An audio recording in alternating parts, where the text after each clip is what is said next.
You said something interesting, which was the new gold is not data, it's education. I think that precisely because of data, precisely because of AI, precisely for all of the amazing things that technology help us do today, what we know becomes obsolete in about 2.2 seconds.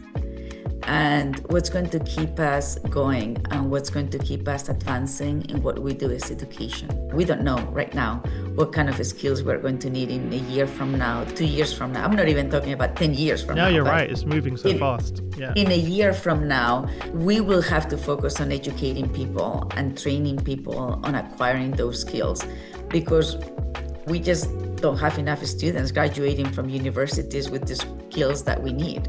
So the only option for us is education.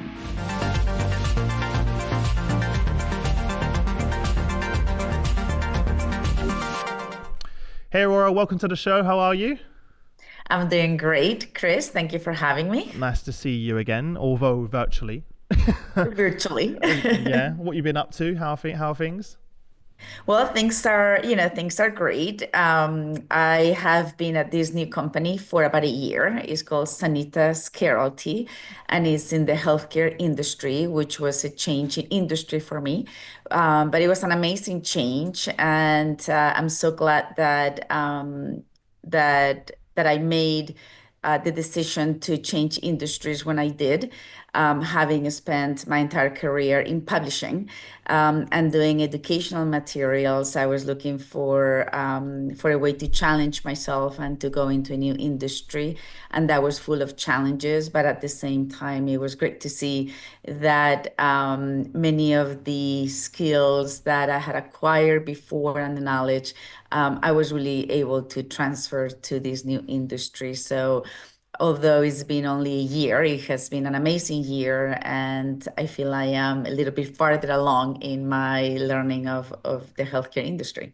Amazing. For those that aren't aware, tell everyone a little bit about the organization. Yeah, so Sanitas USA is a healthcare organization. We focus in the US primarily on primary care. So we have a bunch of, or a number of clinics and healthcare centers and urgent care in the US. However, we are a global company, and as such, we operate in a number of countries in Latin America, such as Colombia, which is our headquarters, and we serve about 6 million patients there. Wow. We also have clinics and hospitals in Peru, in the Dominican Republic, in Mexico, in the Philippines. In some of those countries, just not to go into a lot of detail, in some of them we are only providers, as it is the case here in the US, but in some others we're also the insurers. So we provide the insurance company aspect of it, as well as as the providers in a nutshell. No, you've done a very good job. A long way from publishing. A long way from publishing, but not a long way from education and learning. That's true. Yeah, that transcends any industry as well. Talk about the current role. Obviously, you're Chief Learning Officer. When you met with the team, what was the main focus of why they wanted to bring you into the organization? What were the some of the key priorities?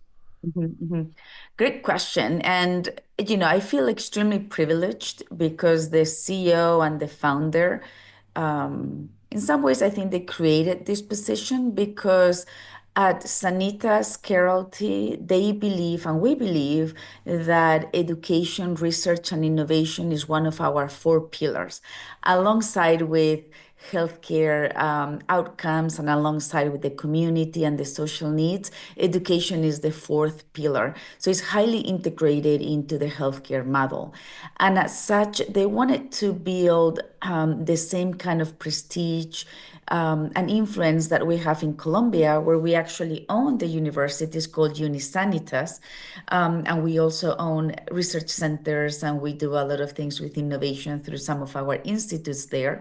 And they brought brought me in to replicate that model in the US, where we could focus more on value-based healthcare, which is the kind of healthcare model that we believe in and that we implement here in the US, which is very different from the pay for, the pay for fee model, right? Mm-hmm. Which happens here in the US. So my role here as Chief Learning Officer is to, one, improve the teaching and learning of our own professionals. We are growing at an incredible pace, and with that, we need a lot of training internally.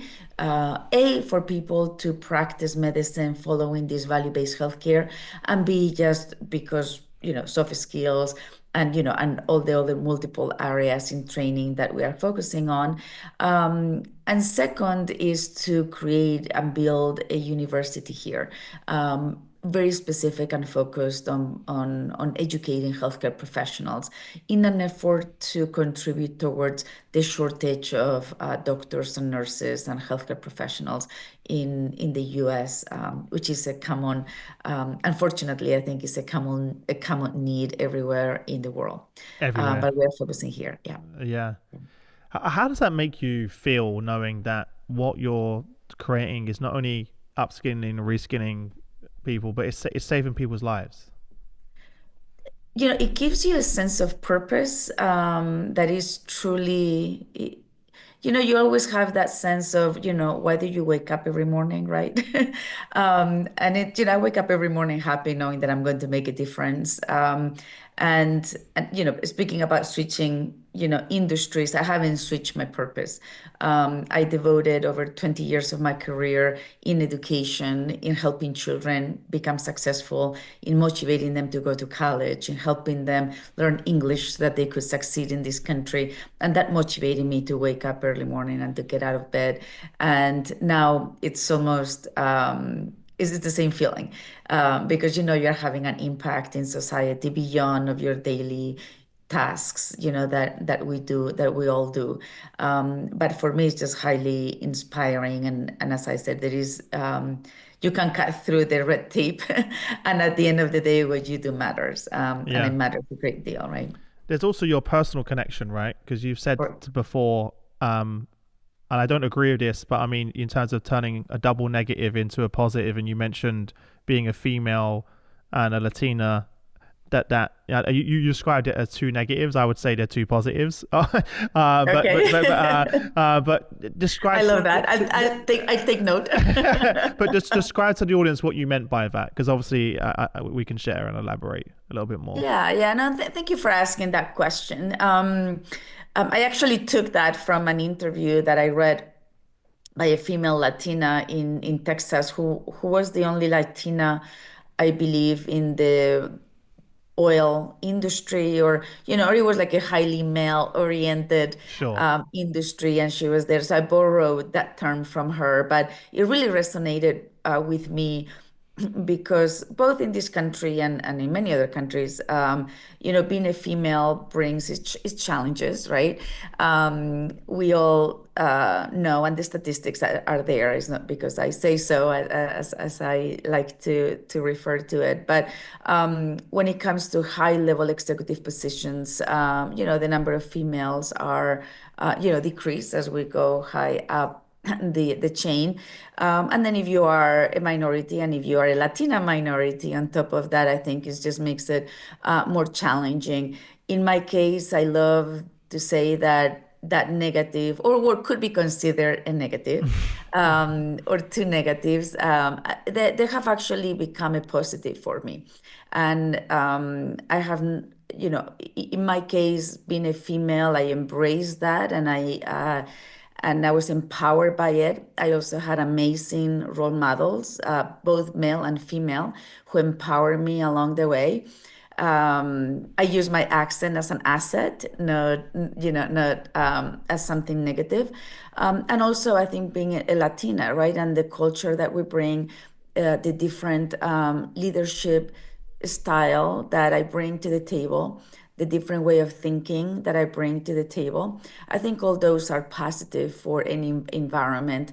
I have also learned to be more assertive and multiple things, right? But I think those two things actually make me unique, Yeah, and it makes me somewhat different, and in the world where we need to focus more on diversity, I think I bring that aspect to it. Not only me, but many other women like me. So I like to pay it forward. So I focus a lot on mentoring right now and a number of other young girls who are in their early careers or finishing engineering degrees or technology degrees. And, it's tough to stay in those careers just because of the pressures of society yeah. that we know. So It feels like this has been a journey for you, right? Of it has. discovery. So, what advice would you give to other people out there that may see those type of things as a weakness, and how can they turn it into a superpower? hmm Um, I think it's hard not to see it as as a weakness. And what I often say is like find a role model, like find help. Um, I like to think about the executive table. So I have one. I have my table with my corporate board, Aurora's corporate board, where everyone has a seat at that table, and I find people who contribute to making me, to complement what I know, to support me. Sometimes it's because I need specific advice on certain things. So I have this table with personal and professional. We need to mix both. Yeah, And I have people at that love it. table that support me personally. I have my family also. So there are a couple of members of my family there who support me, in the moments that I need support. And then I have my professional table where, I have people who help me to change industries, right? When I made that decision, I call a couple of people. How do I do this? What do you recommend that I do?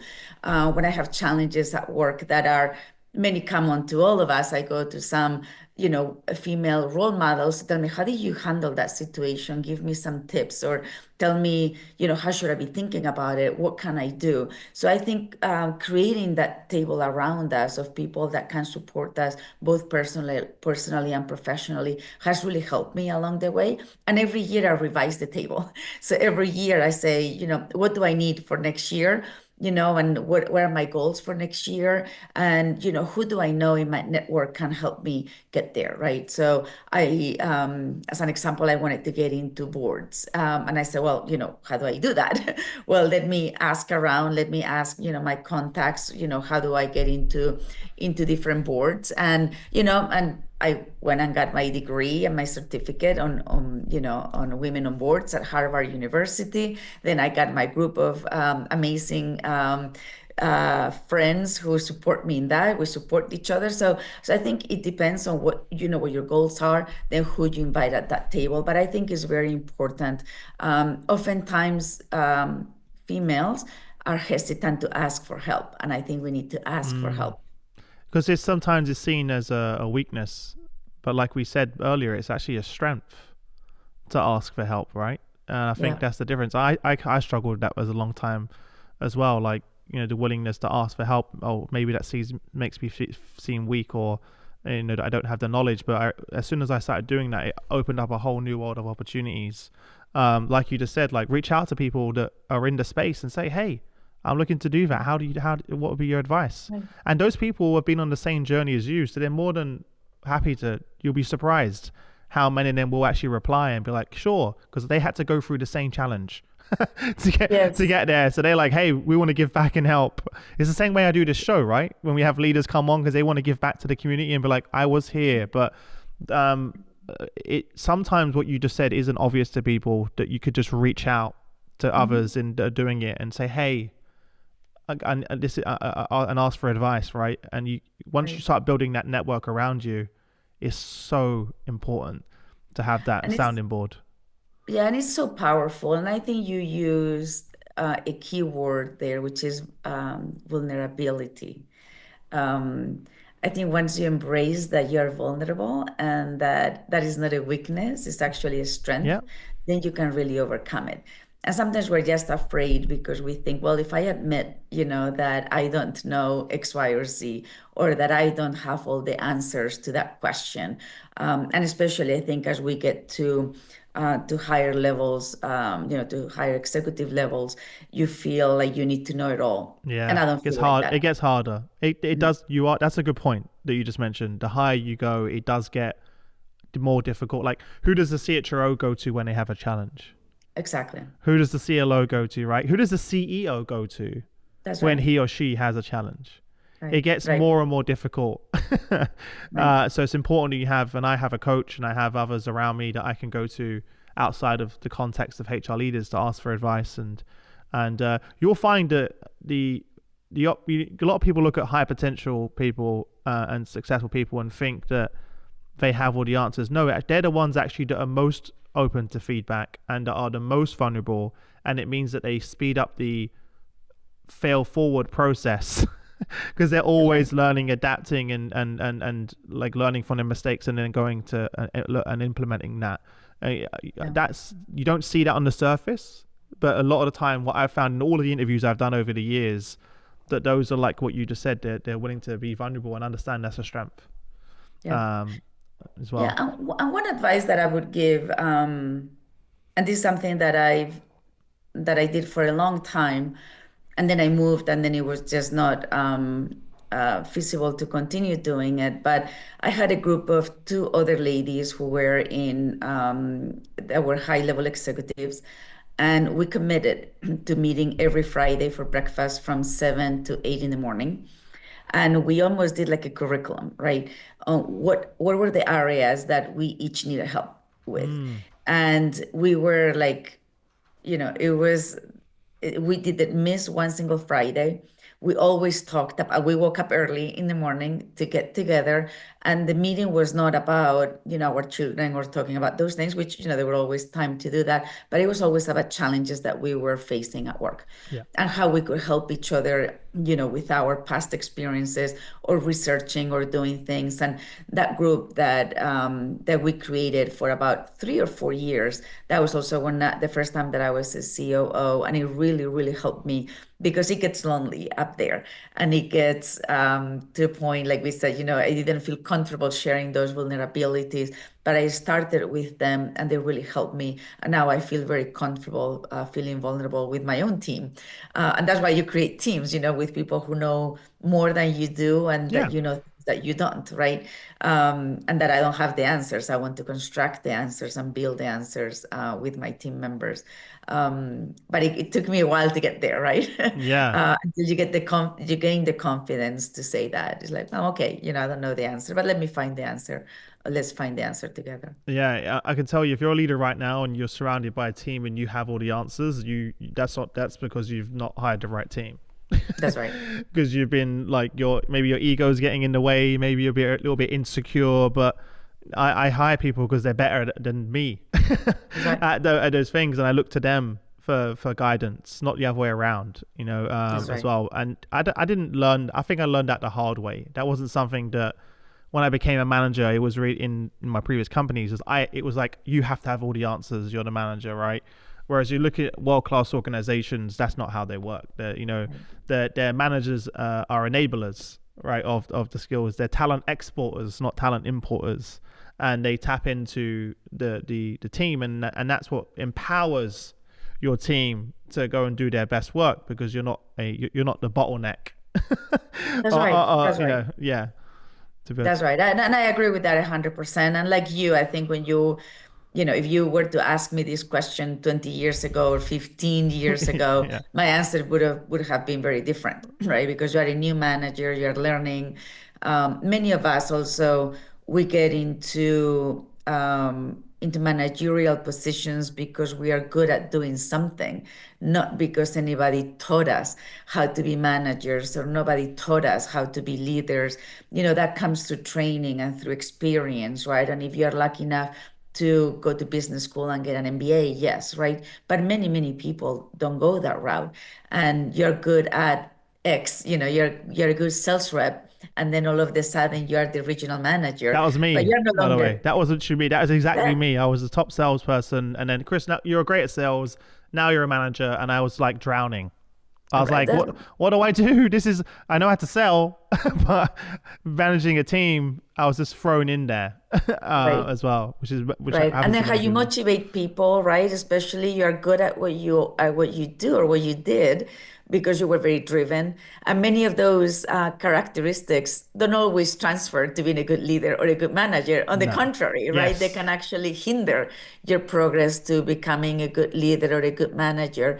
And that is what I have is, when I started to realize that and then to do something about it and to say, you know what, I was a good editor. I was, editor of the year. I had like product of the year. I was a really good editor. But when I was managing a P&L and when I was managing hundreds of books and hundreds of authors, and, it had nothing to do with being an editor. It had to do with being many other things that were not that craft, the craft of editing or the craft of selling or the craft of being a doctor. Right now, I see that here as well. We have very successful doctors who were trained to take care of people. And then, you give them a managerial role and they spend more time doing administrative work than actually caring for patients, right? So that Yeah, just takes a different, different skill set, not better or worse, just a different skill set. So, I so being agree. a leader, being a manager, as we all know, are two different things.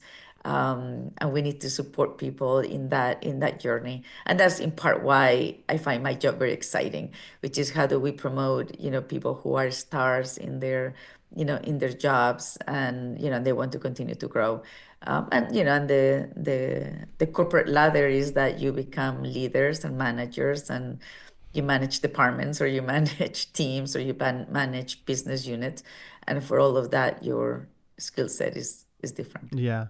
Well, that kind of leads us on to the next question because many organizations, and I'm sure you're discussing this with your own team, are moving away from that model and moving to skills-based organizations. Moving away from hierarchy and moving towards skills. And you said something interesting, which was the new gold is not data, it's education, which may Mhm. sound controversial on the surface because everyone's talking about AI and technology, etc. But could you just elaborate on that? Yeah, Yeah. yeah. It's like my new term, so I love it. Well, so this is how I see it. I think that precisely because of data, precisely because of AI, precisely for all of the amazing things that technology help us do today, what we know becomes obsolete in about 2.2 seconds. And what's going to keep us going and what's going to keep us advancing in what we do is education. We can call it upskilling, reskilling. And I agree 100% with the skills based organizations that are moving in that direction.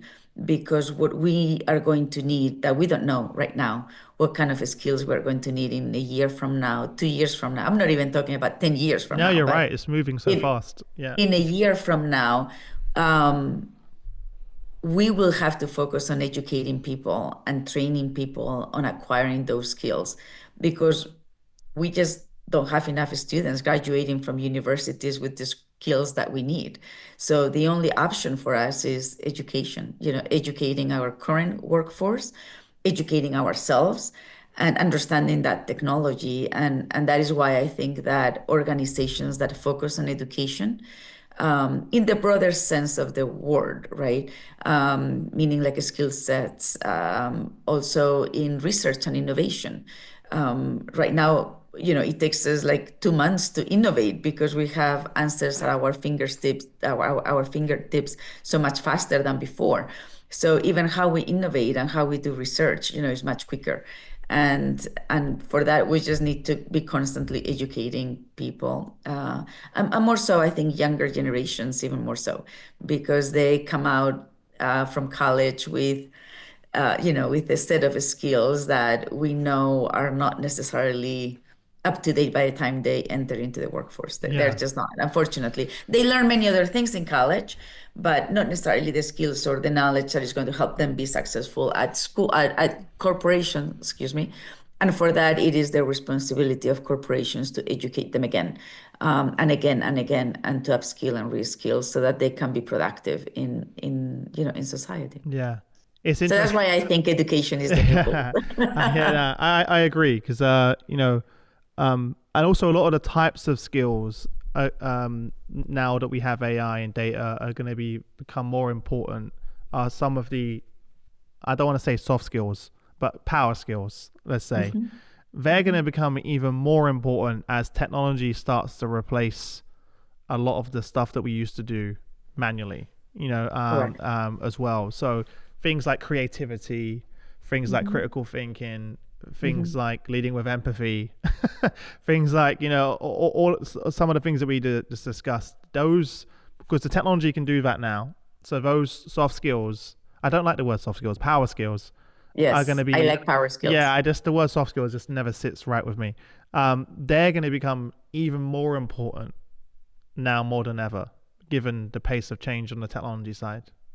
Yeah, yeah. No, I agree 100%. I think critical thinking, for example, Hmm. right? That we all talk about that, but with AI, like, how do you know what you're being fed is actually true Yeah, or not? yeah, I mean, something as simple as that, and we're using all AI to write emails to do everything, but you still need to read those emails to make sure that they're saying what you actually mean or intend to say.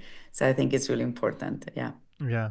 How is how because the in the UK, I don't know if how it is in the US, but the healthcare system seems to be very outdated, quite far behind, Yeah. and it's almost like a uphill battle Yeah. to the NHS, obviously the largest employer in the whole of the UK, millions of employees, as well.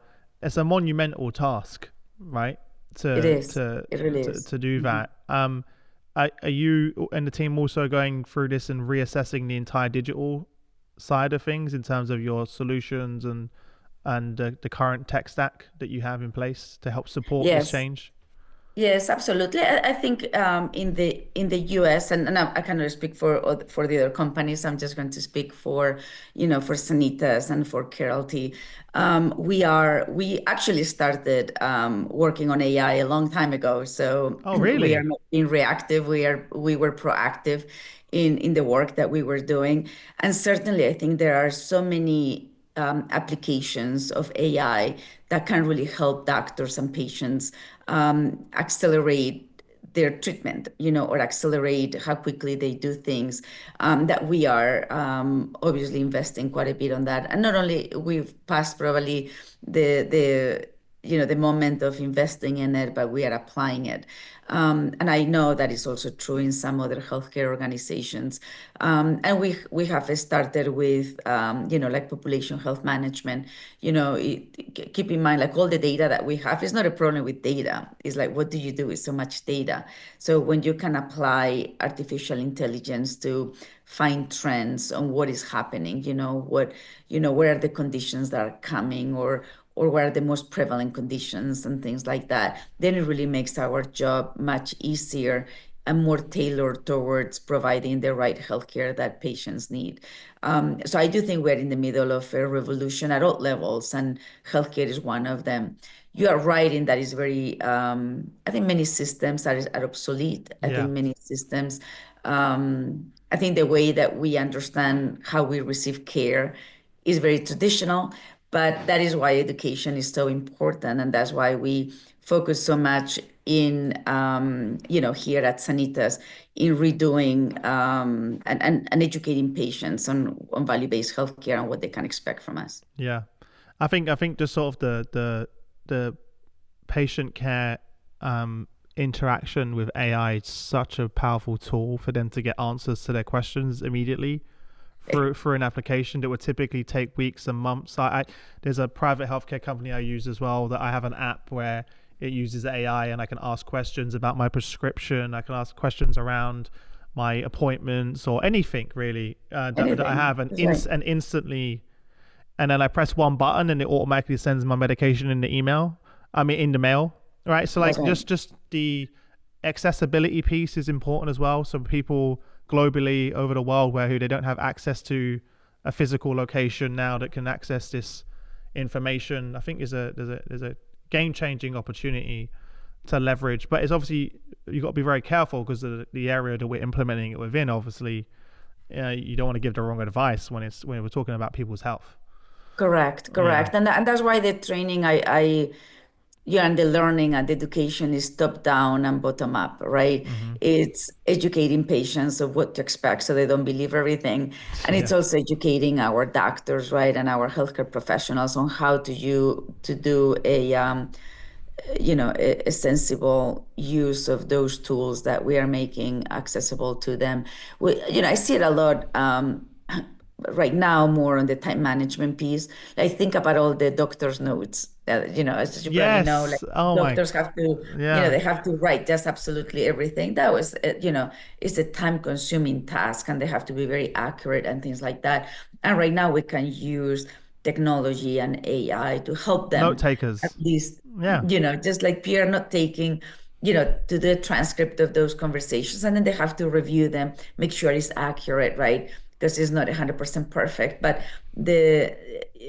how much time you save and your productivity there is incredible. So they can actually spend the time they save in doing what they do best, which is caring for patients, right? Yeah. So if we can shift that balance just from that administrative kind of work, using technology to help them alleviate that, that kind of work, so that they can focus on the patients. I think that in and of itself is going to help Yeah. all of us, who need to get care. And that applies to every single function in every organization. There's always those and HR is a perfect example. Obviously, we created Atlas Copilot, our Copilot for HR leaders and their teams, and that one of the aim of that was to remove a lot of the administrative burden, so you can focus on strategic work and Yeah, spending time with your customers, your investors, your employees, and doing that yeah, work as well. So it's the example that to your point that really kind of stood out to me when I had my daughter Robin, and my wife and I were going to the doctor. You have like your folder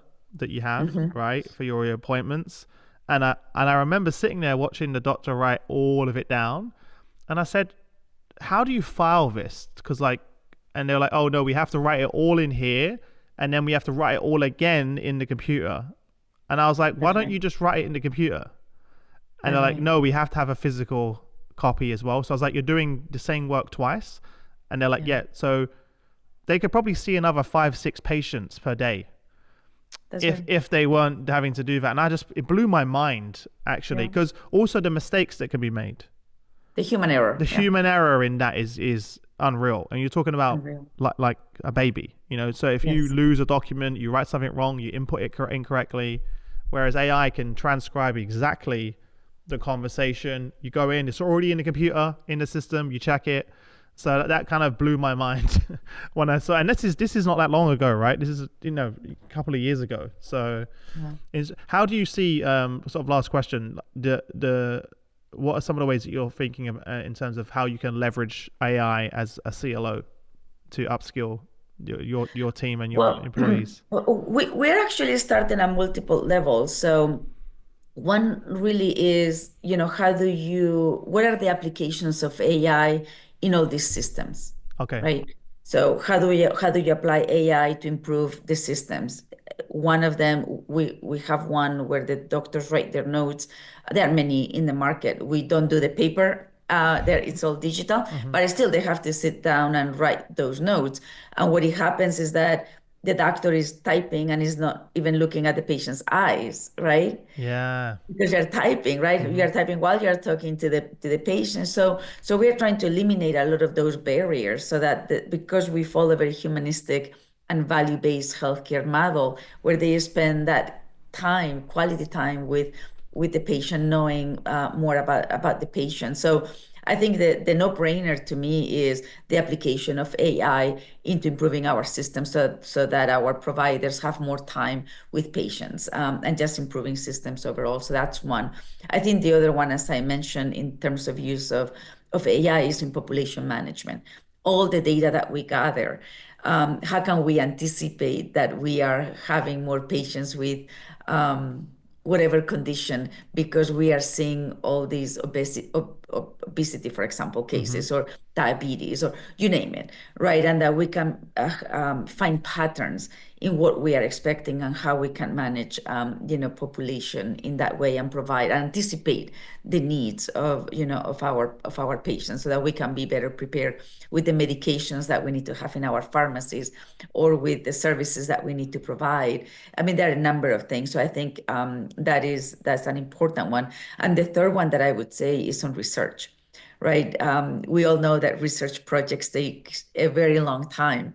I think with AI and applying those to clinical trials and things like that, I think we can really accelerate our findings, or conclusions. Is this a good trial or not? Is this working or not? And how quickly we can bring them to market to impact more people and more patients. So I see on the research side a very important application of AI as well. I would say those are three Yeah. main areas, low hanging fruit. Yeah. Aside from all the, you mentioned creativity before. I think this is where I love people who are creative, like just take it, whatever, think of things that we haven't even thought about. I mean, I think these three things that I mentioned are low hanging fruit in that anyone can articulate them. But what about all those things that we cannot even articulate, that people can Yeah. dream of, improving with AI? And I think that's what we need to educate people to bring the circle back, right? To give them the tools to just use their creativity so they can find the best new things that we cannot even anticipate what that is Yeah. right now. One of the things I love about the three examples you just said, Aurora, is all of those are customer focused. Hmm. Yes, Like very customer focused. you didn't tell me, oh, it's because of to upskill my team personally or the function. You're so focused on delivering value for your patients that Right. your all of your examples were through the lens of how do we serve our patients Yeah. in your case. I just love that your examples are purely. It wasn't about HR. It wasn't about the learning function itself, which obviously there's loads of areas to upskill, reskill, and utilize AI. That your focus was very clearly on the organization, and that says something a lot about you and the team. That as But well. That it's great. That was great to hear. thank you for saying that. I think all we do is about the end customer. In this case, we are talking about patients, which makes it even Yeah. um, more powerful, right? And our responsibility, it's even greater, right? But I would apply that. I think I have applied that to every single position that I have had before, right? It is about the end user. It is about being customer centric. It is about being patient centric. It is about being student centric, right? Like being in publishing, it wasn't about that. It was about how I'm going to make that student, the best student, so that hopefully he or she will find a cure for cancer or Alzheimer's or whatever Hmm. the case might be, that that they want to learn, and that they can have opportunities to be good citizens. And that what moves me, and that's what moves this Yeah. organization as well. Listen, before I let you go, what would be your, based on what we've discussed, what would be your sort of parting advice for others that are on a similar journey to you right now?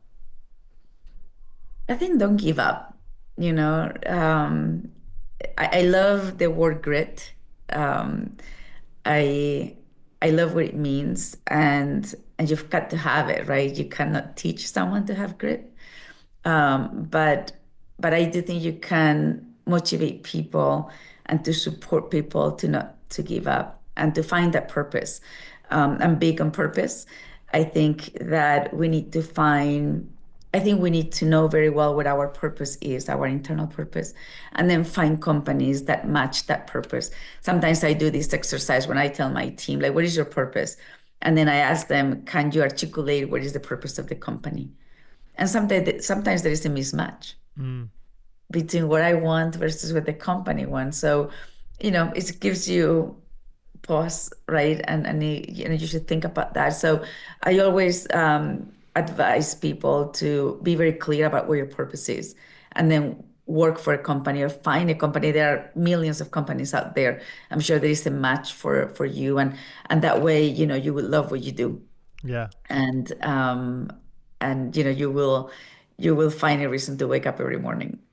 Yeah. And to your point, um, it's that purpose that keeps you going when times are hard, Yeah, right? exactly. Because then you kind of, there's no matter the economic climate or the circumstance of what's happening, your foundation is your purpose. So you That's can right. always make decisions and operate from your purpose, right? Yeah. Yeah. That's one constant that you can have in all of That's the why chaos around us. absolutely. Yeah. Absolutely. And it has helped me, in this journey of changing industries and things like that. My purpose never changed, Yeah. Is it aligned with right? my purpose? If not, the answer is no. The answer is no. Yeah, right. But you're right. Many companies and leaders have a challenge of connecting their why and their purpose with their job. Yeah. How does what I do link back to my purpose? We could do a Right. whole nother show I on that topic because I love that topic as well. But I appreciate you coming on as well, and congrats on the new role. I say new, it's not new, but it's going to take am I time. new? Yeah, it's going to take time to this is a journey, not a destination. And exciting work ahead for you. So I'm happy that you found your purpose and a company that aligns with that. And I wish you all Thank the you. best until we next speak. Thank you. Well, thank you for having me, and it's been a pleasure.